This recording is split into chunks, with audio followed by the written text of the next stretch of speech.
guys want a shot at winning a copy of Call of Duty World War II for the console of your choice for absolutely free, a couple of my friends and I are doing a little giveaway. Link is down there in the description below. Go check it out if you're interested.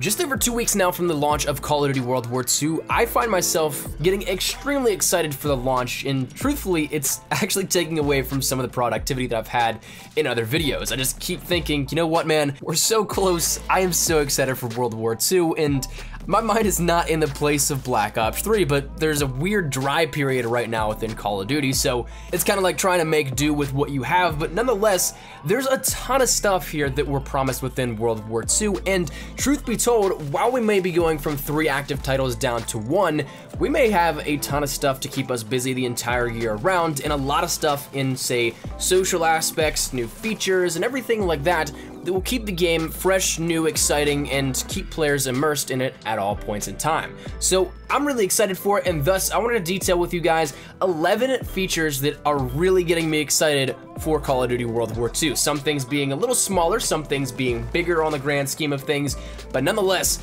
I'm excited for every one of these things here in this video. So we're gonna be breaking it down a little bit, detailing these for you guys, and of course, if you guys have anything you want to add or subtract from this list, feel free to let me know down there in the comment section down below. Let's start out with one that is really exciting to me, and I think we might have mentioned it in a recent video as well too, that being Gunsmith.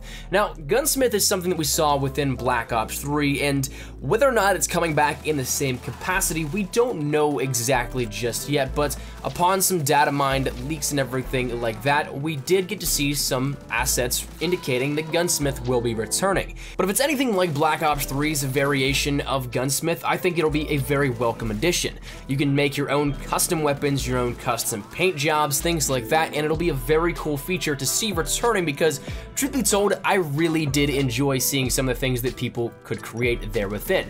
It wasn't necessarily one of the biggest and most focal points of Black Ops 3, but it was one that definitely offered a lot of customization in a fashion that we had never seen before, and thus, I'm really hoping that it comes back how we saw it in Black Ops 3.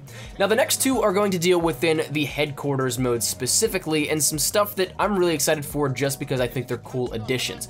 First one being the firing range. We saw this a little bit at E3, we got to see a little bit of teaser footage from this, and while it wasn't all that much that was shown off, we got to see how it will basically work. Advanced Warfare had the firing range, and of course Modern Warfare Remastered had it last, and thus it was something that we got to just see how our weapons would work, we could see how camos looked on them, all that kind of good stuff, and really it's pretty straightforward and simple, but it's a nice welcome addition here, I think, and especially being thematically how it is in World War II, it totally fits the era, totally fits the design elements, everything like that, and it really looks like something that you could walk up to in the era and just take some target practice. So I'm really excited to see how this one is going to play out, how popular it'll be to show off weapons and everything like that, but the next thing deals once again with the new innovation here for this one, that being the 1v1 death pit, where you can play pretty much anybody you want to come across with in the headquarters there with you. And that's something that I think is going to be very cool. It's kind of like a King of the Hill type thing where you can try and dethrone the best player, or you can make your way to the top or hold it. Whatever it is, it'll be really fun to see, I think, and this honestly, I think, opens up a really cool social experience for not only friends that you have in real life and everything like that, but if you're a viewer and you watch somebody that is a YouTuber that you really enjoy, it'll be a new way to play the game with them and try and just hang out with them a little bit. I think it'll be a nice way to bridge the gap the community may have in social aspects, and of course, me personally, I'm really looking forward to having like 1v1 duels with subscribers and everything like that, just to kind of connect more with people, and I'm sure that other creators and maybe even you guys feel the same way. It'd be nice to be able to play around like that. So that's going to be one thing that I think is really exciting and one thing I'm definitely stoked for. And the next thing that we want to talk about is ranked play, because ranked play is something we haven't really seen all that much, or at least a system that has not been phenomenal since Black Ops 2. We've had intermittent things here and there, and competitive has definitely thrived a little bit in recent years in terms of support, but in terms of ranked play, I'm really hoping it kind of goes back to that league play sense of Black Ops 2 and keeps me incredibly involved. Black Ops 2, for those of you guys that don't know, I wasn't really doing all that much on YouTube at the time, but I prestiged all the way up to Prestige Master in the first couple of months, but then afterwards, I still played on a consistent, almost daily basis just because of ranked play and leagued play. So I'm hoping that it has the same effect here, where it keeps everybody immersed even after they might hit that max rank in multiplayer. Another thing that I'm really looking forward to comes back to the headquarters mode, and that deals with boxing. I kind of missed over this one a little bit, but boxing is going to be a nice little thing that kind of plays again into that 1v1 death pit type thing, but not necessarily the death pit itself, because even in the trailer for the headquarters mode, you can see that there is actually a 1v1 run around with actual weapons type of thing, but boxing should be a more one-on-one intimate thing in which it'll be a kind of cool little melee-only jousting. I'm excited to see how that one will turn out, and definitely excited to jump in with some of you guys even to try it out. And the next thing is going to encompass a few of these, so I'm gonna count these for all being one, but that being new modes. There's a couple things that have been data mined and stand out to me. We know that, of course, Uplink has changed to Gridiron. That's not necessarily new. There's assets for search and rescue, which I'm not entirely sure if that will be entirely in the game, but nonetheless, we have brand new things that look like they're going to be coming definitely. One being called a 1v1, that known as a cage match, and while it's something that looks to be its own playlist, it doesn't seem like it's going to be incorporated with headquarters, but instead sort of like a face-off for Modern Warfare 3. I could be wrong on that one, but who knows. The next one that I'm really looking forward to is something called Blades, in which it's kind of like Sticks and Stones perhaps, but this time only with throwing knives and combat knives. So maybe it's just a sort of TDM variant with no actual weaponry. Whatever it may be though, it sounds definitely intriguing. There's also a couple things that have no details given to them, but are detailed to be in there as game modes called Air, Aces, and one called Control. So while there's not much known on a lot of these, I'm definitely looking forward to having some new things brought up as innovative modes and everything like that that keep me a little bit more into what we can end up seeing. Now, the only downside, though, I will mention with new modes coming in multiple numbers is that it might deter from the amount of players in each playlist. But if World War II is truly back on top to bring COD back to where we saw the past couple of years, it might not be the biggest problem until about 6-7 months in, because the player numbers may be very high. But nonetheless, the next thing that I want to move on to that I think is a feature you guys should totally be excited for, this one dealing with the mail station. I think we mentioned this one once again in a previous video as well too, but while there's not much detailed or known on this, it is something that is going to have the ability to pick up and send different things. Now, listed amongst the code that was data mined, you could collect your wages,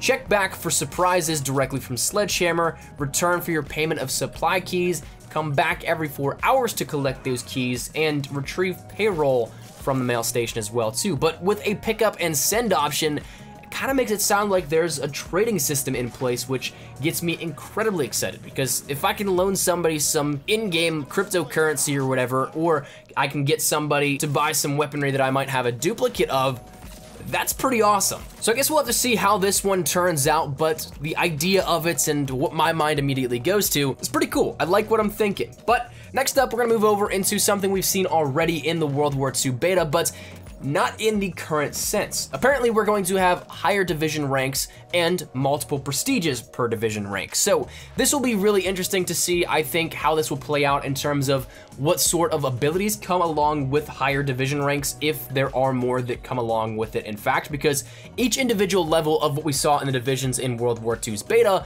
gave us an additional feature that we had as, say, an attribute or what was the equivalent of a basic training encompassed into one. So with a higher level, that might, by logic, increase the amount of things we get in terms of skill sets, but it also doesn't guarantee anything.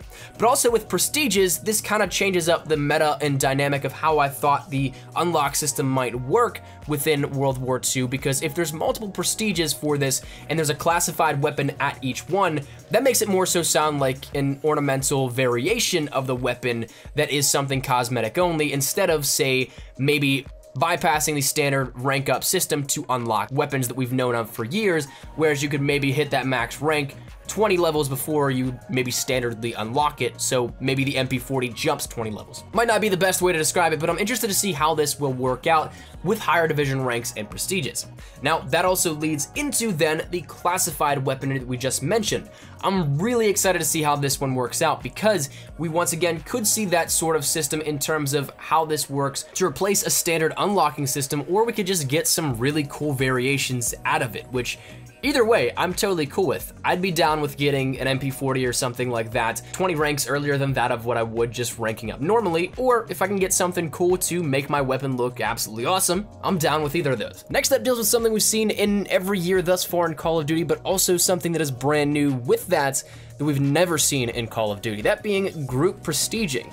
So this comes back to the headquarters feature and some new stuff there within, and it gives you the ability to prestige in front of everybody in that headquarters, group prestiging if you want to call it that way. So you'll have an audience, you'll get that prestige, you'll be able to go over to the Overlook, which is something called like the Prestige Overlook or something like that, but it'll give you new access to different areas, cool things like that, but also just the ability to show off in front of everybody is always something I can go for. Now, of course, apparently doing this kind of stuff also gives you some in-game rewards too, so definitely cool to take something that is usually just in high regards in the game as is, and then putting it in front with an audience so that people can see who's the boss. I think that's really cool. Now, the final feature I want to mention that I think excites me, and maybe even you, is something we have not seen thus far, that being Scorestreak Training.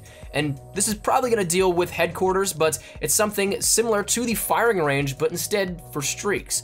Now, of course, we can't really train much with, say, the paratroopers or anything like that, but for things like a strafing run, like a glide bomb or something like that, it looks like we'll be able to test these sort of things out so that we can get a little bit more precise in how we end up using them, and therefore in the actual multiplayer games, making them much more effective when we use them. So I'm excited to see how this one works out. It's an interesting little feature that was thrown out there, and of course, we'll see once the launch comes, but nonetheless, that's gonna wrap up 11 little features here that I am incredibly excited for. Once again, some big, some small, but of course, all things that we have either seen somewhat before that can excite us that are coming back, or brand new things that just pique my interest, and therefore, I'm definitely excited. So that said, we're gonna wrap it up there. Hopefully you guys enjoyed. Once again, let me know your thoughts down there in the comment section down below.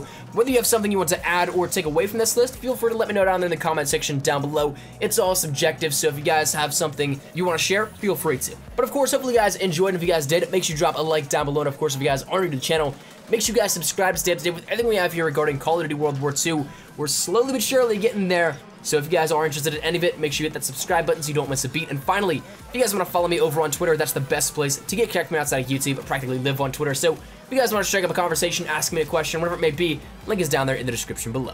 But with that said, out of the way, hope you guys had a fantastic day. Thanks so much for watching. Mine has been Espresso. I'll see you guys later. Take care, and peace.